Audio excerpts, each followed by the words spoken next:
a gente vê assim, que tem muitas igrejas, ainda essa questão de processos e complexidade, né? E simplicidade também, por outro lado. Ainda no exemplo da Life Church, que é uma referência, é a maior igreja dos Estados Unidos, ele trabalha com campus, né?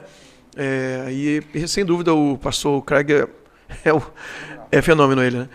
Aí eu assisto muito, né? Eu gosto muito do podcast dele e das mensagens dele. Tem uma ocasião que ele fala que eles decidiram realmente diminuir a complexidade e voltar para a simplicidade. Então eles abriram mão de muitas coisas que existe uma tentação, e eles viram que eles estavam muito sobrecarregados, então eles estavam com muitos ministérios, muitas frentes abertas, e ele entendeu que essa complexidade toda, lidar com tudo isso, por mais que fossem com boas intenções, né, de levar eles à missão, estava acabando eles gastando tanto tempo nisso e distanciando deles da missão. Porque tinha que lidar com muitos problemas, porque gera problemas, gera dificuldade. Gera custos, envolve mais pessoas, onde tem pessoas tem problemas a serem resolvidos, né? Então eles decidiram, de um tempo para cá, diminuir muitas coisas que outras igrejas estavam investindo muito, porque estavam nesse afã de ter muitas programações, muitos departamentos, muitos ministérios, muitas atividades, e eles reduziram e colocaram a estrutura mínima para eles se dedicarem e investirem e não perderem o foco que eles têm como igreja. E eu acho isso, assim, eu como pastor, eu não sei como ainda, embora eu não tome as decisões finais, né, mas eu não sei como lidaria com isso, porque realmente existe uma tentação de você abrir muitos ministérios para atender todo tipo de gente da igreja, né? E a gente vê, poxa, tá aqui mesmo, a gente acaba tendo muitos ministérios aqui hoje na igreja, né? Um dia desse, só para exemplificar, um dia desse a igreja está ficando muito cheia, muito lotada, o nosso prédio principal, por causa da catedral que está em obra, né? A gente diminuiu um culto na catedral e sobrecarregou um espaço que já era bem cheio.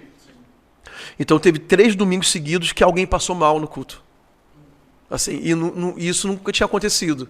Então nós reativamos um ministério que não tinha mais, que é o Ministério de Saúde.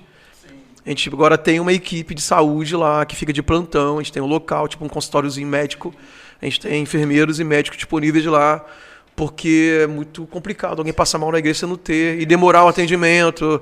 A nossa cidade não tem uma estrutura de saúde muito boa, né? Então tem poucas ambulâncias, por exemplo, né? Então os primeiros socorros ali a gente consegue... Então foi uma necessidade que veio, mas é mais uma coisa para a gente cuidar.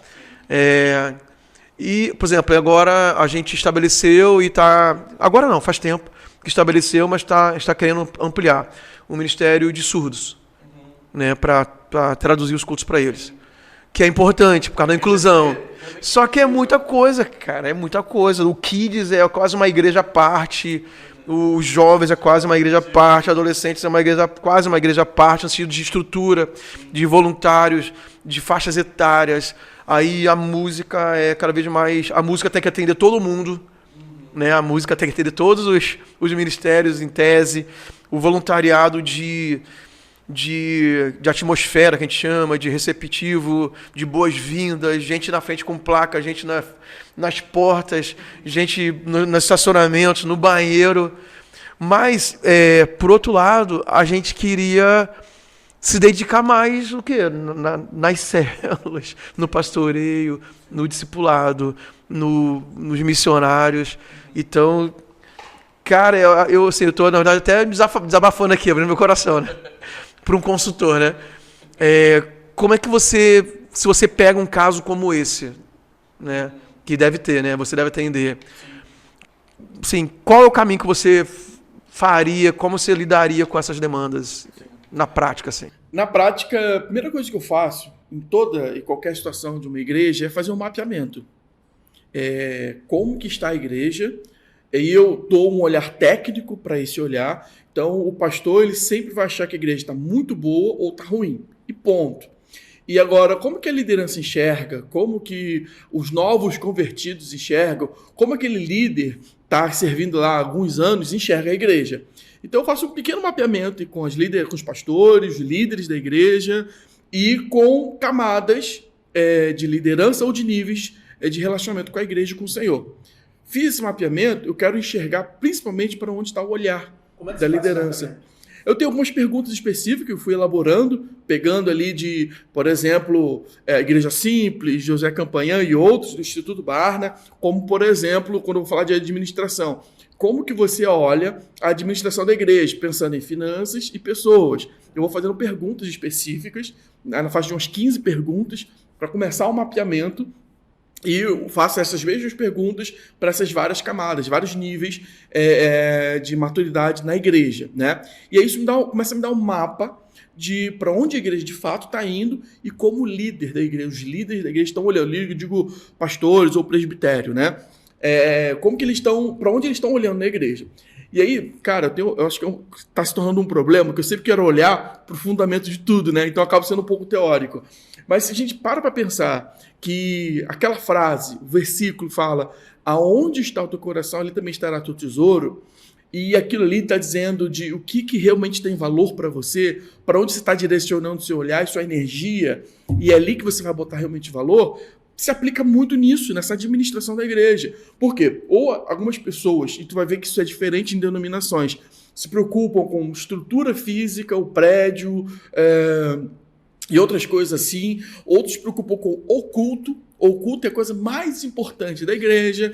Se a gente olha para todo esse aspecto, a gente entende que o olhar está no prédio, está no culto, essa igreja está olhando para o lugar errado. Porque o que Cristo falou? Quando as últimas palavras, as últimas frases que ele usou com seus discípulos, seus amigos, e sabe que aquilo que a pessoa deixa como última palavra são as coisas mais importantes, né?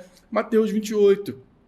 Ide por todo mundo, pregar o evangelho, fazer de si, batizando no nome do Pai e do Espírito Santo, ensinando a guardar todas as coisas. Acho que inverti um pedacinho ali. E Marcos 16, que ele fala, pregue o evangelho, e esses sinais acompanharão os que creem. Então, a gente pega isso aqui, a ordem de Jesus não foi façam prédios, façam igrejas, não foi ide pregar o evangelho, façam discípulos, batizem, ensinem a guardar todas as coisas. E a gente bota isso em processo na igreja, e a gente começa a olhar para o lugar certo. Então, por exemplo, uma frase antiga, não lembro de onde eu vi, mas fez muito sentido para mim. É melhor fazer um bom músico, depois transformar ele em discípulo, ou fazer um bom discípulo e depois transformar um bom músico. Essa frase responde o seguinte: na verdade, tudo começa no discipulado, tudo começa em apresentar Cristo para essa pessoa e formar Cristo nessa pessoa. Porque se isso acontece, ele vai ser um bom músico, ele vai ser um bom estacionamento, ele vai ser bom no kids, ele vai ser bom onde ele quiser. Eu não digo bom de habilidades técnicas, não. Ele é um bom servo.